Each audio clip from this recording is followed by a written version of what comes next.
Welcome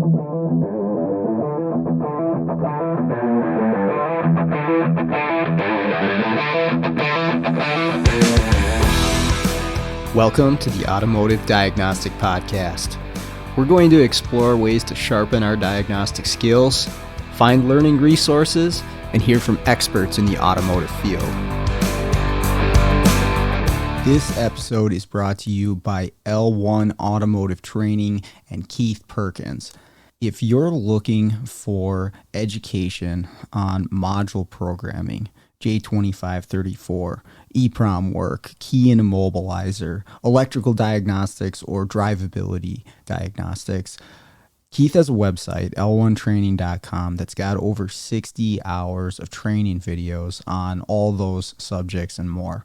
When I first started out doing mobile, I utilized Keith's videos on module programming in J2534 in order to get my head wrapped around what I would need for the tooling, the computers, the software setups, what kind of obstacles I would be up against when I'm out there programming modules on cars. And it was a huge benefit to me. And I continue to use the training videos that he has on his website. So I strongly recommend checking out l1training.com. The link is in the show notes.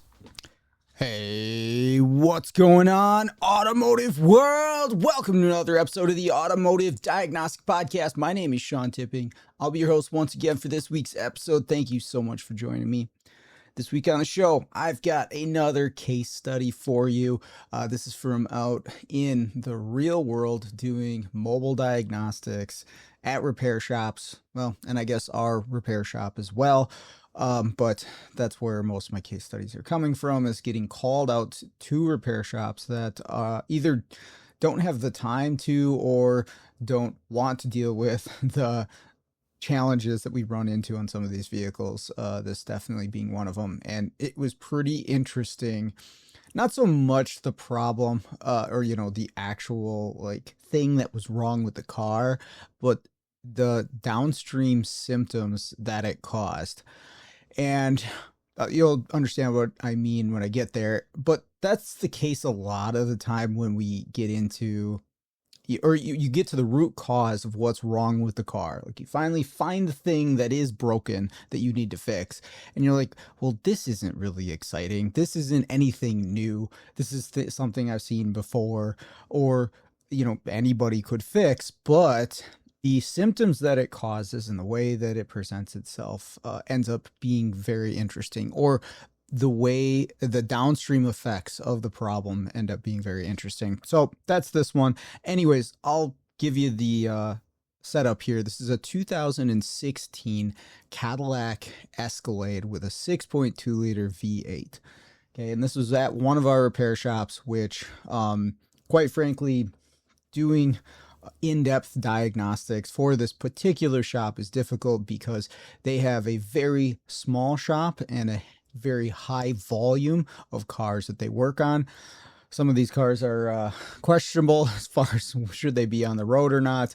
And this time of year, it kind of gets tough too, because it is really hot here. It hit 100 degrees Fahrenheit here last week, and it's gross to be working outside. So if it's not something straightforward and simple, we either tell them, hey, you got to get this inside, or we have the nice option now of saying, hey, bring it to our shop.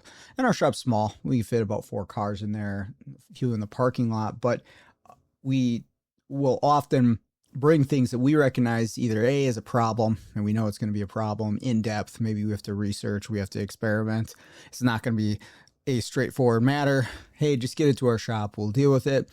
If it's intermittent, again, we try to avoid those if we can, but sometimes we get involved. Sometimes we want to solve it. Bring it to our shop. We'll keep it for a period of time. We'll figure it out there. Like BMW programming, where we're using ISTA and we're connected directly to the modem. Even still, the programming will take 2 to 4 hours depending on the car and what's needed, which I don't get, by the way. Maybe somebody can explain it to me, why we're going to the trouble of hardwiring to our internet modem, and yet the programming events takes like 8 times as long as any other manufacturer. I guess I shouldn't say that. There's examples where we did a Ford the other day that took, oh, it was 2 or 3 hours on a telematics module. So that stuff is popping up more and more. Anyways, that's a sidetrack. We bring cars to the shop for certain things, and it's nice to have that option. And it's a nice, easy out too if like, hey, this car's going to be a problem for whatever reason. We'll just say, hey, this is not the optimal situation for us to do this in. Either, set it up for us the way that we would like, or, you can bring it over to our shop and then we'll handle it there. And it's a little bit more of a controlled environment. So we ended up doing that on this particular car. Now, we did have a couple of visits to this shop that we go to. They are high volume, like I mentioned. We'll usually go out there and look at 2 or 3 cars at a time, if not more, which is nice. As a mobile company, if you're going to start a mobile business, drive time is your biggest efficiency killer going from shop to shop. As a tech, it's nice to break up the day, but as a business, it is an absolute killer because you're making $0 for all employees during that drive time. How can you reduce drive time? Now, obviously, you can do scheduling and look at your, geographical setup on, appointment to appointment and all that stuff. But the best way to do it is to have multiple cars at one stop, because you eliminate a 20, 30-minute drive in between those 2 vehicles. So we like doing work for the shop, and we go there often. Now, we had been there a few times for other vehicles, and we had looked at this one a couple times. One of my technicians did. And again, just to recap, it's a 2016 Cadillac Escalade with 6.2 liter, and it's going into limp mode, meaning reduced power, check engine light on, you can't accelerate, the engine will still run. And this is happening fairly enough that it's a problem for the customer. It's not every single time that you start up and drive it, but enough that they have decided they are not going to continue to drive this. They need to get it fixed. Okay, it's in at this shop. And the code that is setting is a P2101, which essentially just says throttle actuator position performance. That's pretty much it for this particular code. And if you look at the details, it says the ECM detects the actual throttle position does not match the predicted throttle position for greater than 1 second, or the ECM detects the throttle is driving, or the throttle control is driving the throttle in the incorrect direction or exceed the reduced power limit. Okay, and there's more to the code as far as enable criteria and stuff like that for testing, but those are the 2 conditions that'll set this 2101 in the engine control module: that the throttle position doesn't match its predicted position that the ECM wants it at, or that it's driving it in the wrong direction, or exceed the reduced power limit. So meaning that, hey, we've limited the power output for this engine, but the throttle is past that. So that's how you would get this particular code to set, or those are the conditions that would set this particular code. So this code is happening fairly often on this thing. It would set, and we got it to happen every once in a while. And they had already replaced a couple throttle motors on this one. And when my guy was there, he was having some challenges getting this to actually act up consistently. And he was looking at the data stream, he was looking at stuff, and didn't really get a conclusive answer on it because it was kind of intermittent. And he basically told him, hey, we'll have to spend some more time on this. But where did you get the throttle body from? Because he said he already replaced the throttle body on this thing, and it's still happening. But the problem that we run into quite often, I mean, with a number of parts, but electric throttle bodies being one of them, is an aftermarket throttle body could present the same or different problems than the one that you had in there. And we don't even know, was this the original code? It's the original problem. Was it the original code? We don't know. We've seen aftermarket throttle bodies, and we said, hey, we don't have time to get to the bottom of this, but one thing you should consider if you need to get this fixed fast is look at the component that you put in and maybe get a high quality part. They said, okay, we'll take a look at it, and when you guys can get more into it, we will. They ended up putting an OE throttle body on this thing didn't fix it. Hey, have you ever been faced with the challenge of sourcing, installing, and programming a used control module in a vehicle? I know a lot of us have. It seems to be happening more and more often today with the volume of control modules on vehicles, the cost of some new ones, or even the availability of new control modules. In some cases, used may be the only option. So what do you do here? I strongly recommend checking out SJ Auto Solutions and Tommy Oliva. Tommy offers a cloning service for used control modules to make these things plug and play for the vehicle that you're working on. In a lot of cases, he is also able to source the control modules if you're unable to locate one for the vehicle that you're working on. But once you get connected with Tommy, he's going to offer fantastic support from start to finish to make sure that that control module is going to work in your application. He's also got tech support that he offers through his website, along with some free resources there as well on information about used control module programming. So make sure to check out SJ Auto Solutions. I can't recommend that enough. We didn't have time to get back to it. They are really chomping at the bit, or the owner of the vehicle is chomping at the bit to get this thing fixed back on the road. And so they ended up getting a used engine control module for it. And then they said, hey, I realize you guys don't have time to get to the bottom of this problem right now, but can you come clone an ECM for us? Sure, yeah, we can do that. That's pretty straightforward. I can, block off a half hour of time in order to do that. It's predictable. I like programming for that reason. It's much more predictable as the amount of time that you're going to spend. So we do that. We program the engine control module, which is used, but it was the correct part, and cloned it over to the vehicle and got it programmed, and they ended up having the same problem in the same code. So at this time, they're like, hey, we've done the throttle body a couple different times. Actually, I think it ended up being 3 times total, and we've replaced the engine control module, but we're still having the same issue. And then that's when I said, you need to get this one up to our shop here, because we don't have time to sit out in the scorching heat to try to nail down this intermittent problem. Like, bring it to our shop. It's air conditioned. We'll take care of it there. So they do. They get it up there last week for us. And my guys at the shop were kind of messing around with it, and we got a little bit more of like what the problem actually was. Granted, yes, still intermittent, but we could consistently set this P2101 code, and that's what we were for sure after. And at this point, this is when I got actually personally involved with the vehicle. So then I start researching the code a little bit to see, okay, what's the criteria for this code to set?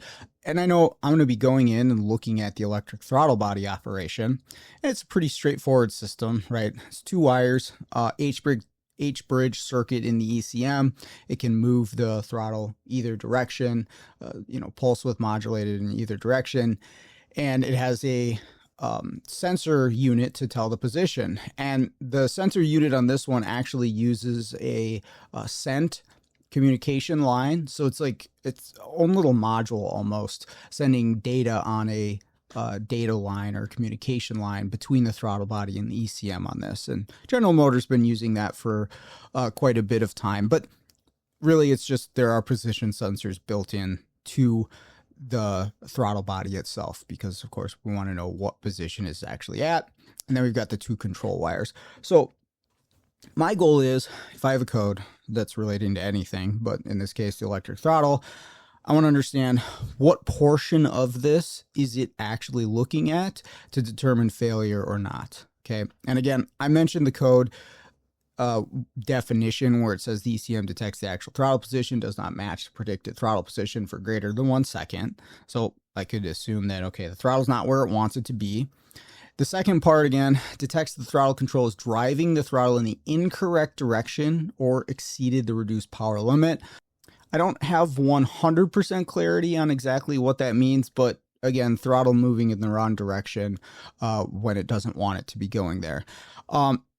Now, there was a piece of this that actually helped me out that was eye-opening to me, and this is why it's important to actually go in and read the code.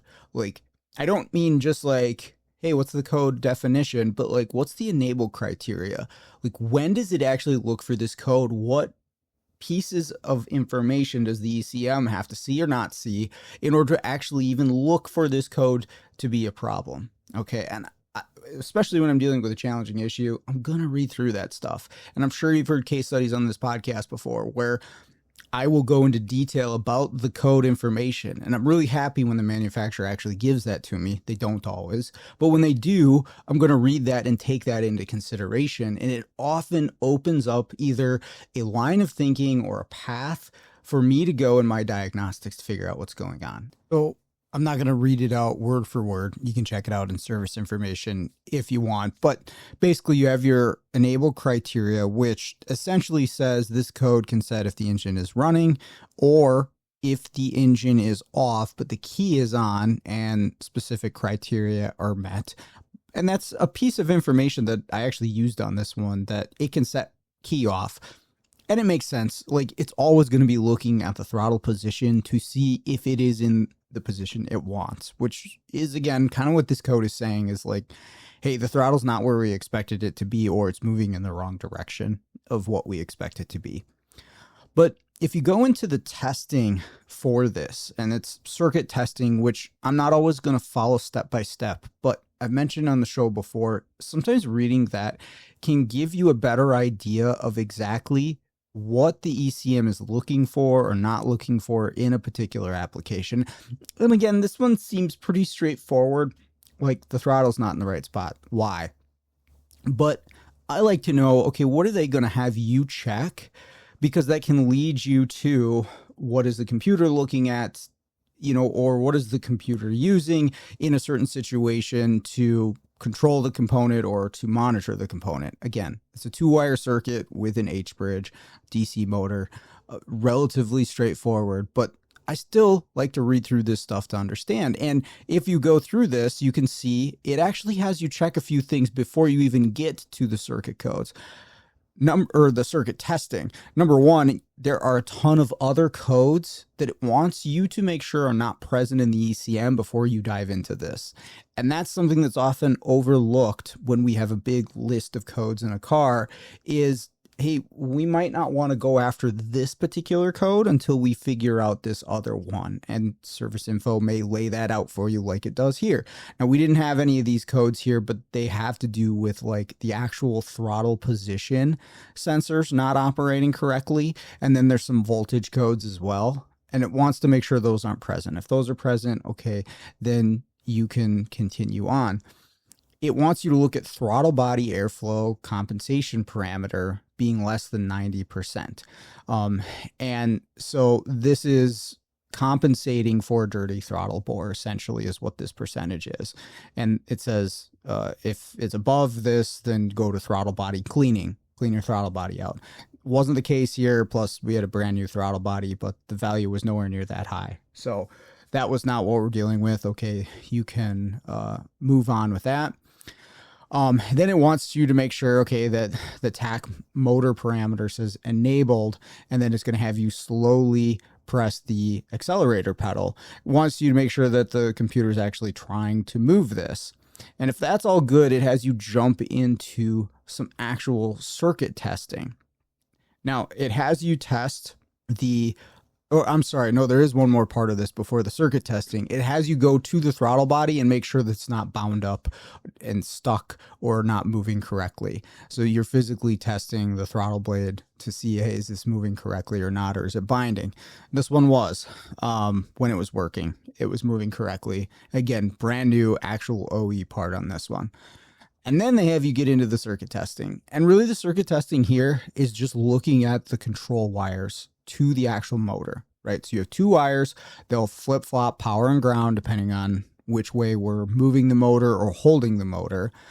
If you've never scoped one of these throttle motors or an H-bridge circuit, it's not just straight up power and ground held in one direction. It's going to be pulse width modulated so that it can not only move the throttle, but hold the throttle in whatever position in its range.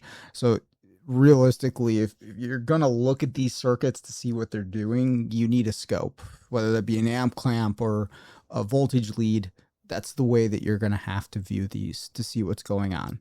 Okay, so with all that said, we're going to be looking at the control to throttle motor for this particular code. It's not really saying anything about the position sensors. And again, this one uses a sent protocol data line, which is a one-way communication from the throttle control to the ECM on this one. But really, it's not saying that there's anything wrong with that. We need to look at the actual control wires. Okay, so we'll do that. And here's where I'm getting into this actual diagnostic is I'm watching on the scan tool and I'm just seeing if I can get it to screw up. Now, the piece of information that I gathered from the enable criteria that I'm actually going to use here is that this can set key on engine off. And that's optimal for testing as far as I'm concerned, especially in the shop. If I can get this to set key on engine off, it's just easier in general for me to test. I don't have to deal with a running engine. And so I'm going to try. I'm just going to see what happens. If I operate the throttle, key on engine off, can I get this thing to set? And it turned out that I could. I could actually get this to happen when I would go to command the throttle, or sometimes when I would just cycle the key. I would turn the car off, I'd turn it back on. There's a self-test of that throttle that happens every single time that you key it up, and it would set that code almost immediately. So I knew, I was like, okay, I can catch this. Now, here's the interesting thing that happened while I was doing this, because I'm sitting there with the scan tool. I'm watching this, fail as I'm keying it up or operating the throttle. And I was looking at data PIDs just to see what was going on with the throttle when this would happen. And I would lose communication to the engine control module. Like my scan tool would just be like, nope, I'm not talking anymore. Lost communication. I was like, that's weird. And that would be right as the fault would happen. And I tried another scan tool just to see. I was using Autel, tried Top On, same thing, lose communication. And I actually got some communication codes to set. Now, I don't know if those communication codes were ever present before. My guys are saying they did not see them. The shop didn't mention them, but they were there for me, like actual lost communication with engine control module during this time. I was like, that's strange. Something's going on here. And it definitely 100% has to do with when I operate the throttle. And I proved this with the scope because now I'm thinking, I'm like, okay, something's happening with the network and it's tied in with the throttle, which obviously is commanded by the ECM. So yeah, I'm going to look at the throttle. And what I did is I put an amp clamp around the wire going to the throttle body just to see what's the current of this thing and does it correlate with what might be happening to my scan tool, which I'm just going to hook up to the CAN bus. I can put a breakout box on the DLC, 6 and 14. That's how my scan tool is communicating with the engine control module. I'm just going to watch it when this happens. I know how to duplicate this now. I can do it just sitting there, turn it on, work the throttle. It's going to drop out for me. Sets the throttle codes, but then also drops comm with the scan tool. And I see it happen. And here's the interesting part. Amperage to the throttle motor never peaked over 1 amp. Like it was very small amount of current that was actually going to the throttle. And there was some, right? When you'd either key it up or clear the code and activate the throttle, you'd see it, but it was less than an amp going to this throttle body. But if you watched the data stream, the communication, the actual CAN bus voltages, they got completely jacked up, like way out, and unusable signals. You could zoom in on them. They don't look like data packets. They're all over the place as far as voltage goes, but only during that time when the ECM is attempting to operate the throttle. And again, my first thought was like, oh, this thing's pulling way too much amperage for one reason or another. But I'm also looking at the amp clamp going to the throttle and seeing that it's definitely not the case. Okay, so one of two things are happening here, I think. Either the amperage draw moving the throttle or the attempt at moving the throttle is affecting a ground or a power circuit that goes to the engine control module and it's dropping out that way. And I've seen modules that don't have appropriate ground feeds cause issues on the CAN bus, right? It's going to use that same ground that it uses for everything else in order to operate the components on the board to talk on the CAN bus, and it can corrupt an entire CAN bus from a module that has a poor ground.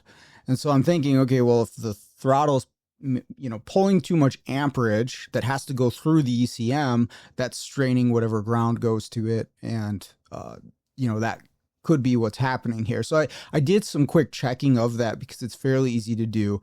Number one, these ECMs are actually case grounded. So you could clip something to the case and check it that way.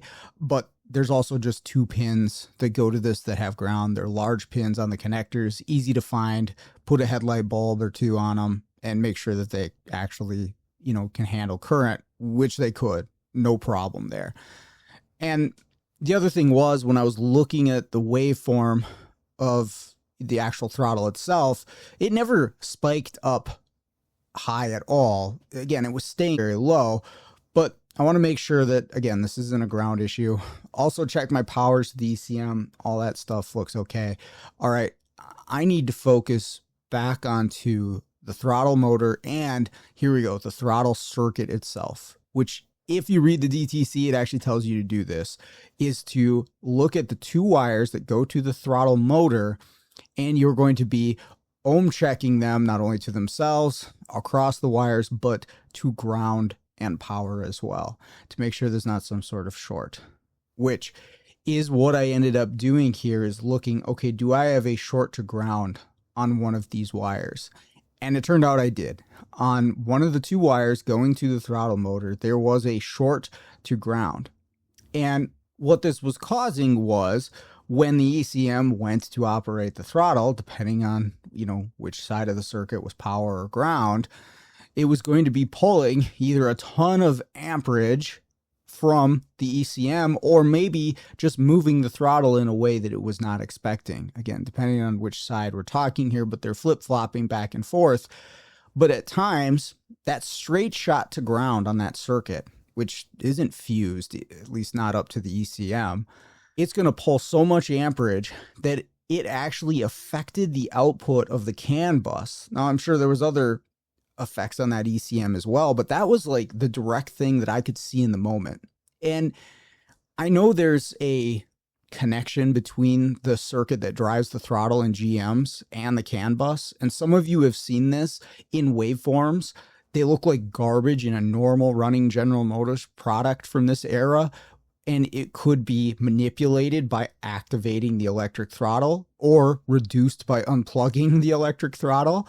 And that was just something with the driver circuit and the CAN bus transistor in the ECM. There was a connection in these GM modules that, I don't know, it didn't seem to exist in other vehicles. But you could see this waveform and it looked like garbage. But if you went across the CAN high and CAN low, you actually get a pretty usable waveform. Well, this was beyond that. It showed that kind of wavy waveform until you went to operate the throttle, and it was completely out to lunch. Didn't look like anything usable on a network, but it was straight shot to ground on one of those 2 circuits there. So now we just have to find it, and that was relatively straightforward. Once we knew what we were looking for, is I actually just connected my ohm meter to ground, turned it on to the audible, the beep option, so it beeps because I have continuity, and then I just wiggled the harness. And what it ended up being was, near the fuel rail, the harness had not been clipped down properly to the upper intake manifold. And so the harness had rubbed through on the fuel rail, and a single wire had been exposed, which was making contact with the metal part of the fuel rail on the driver's side of the engine. And that wire went to the throttle body. So all of the amperage that's going through there was also going like through the fuel rail, which was interesting enough. But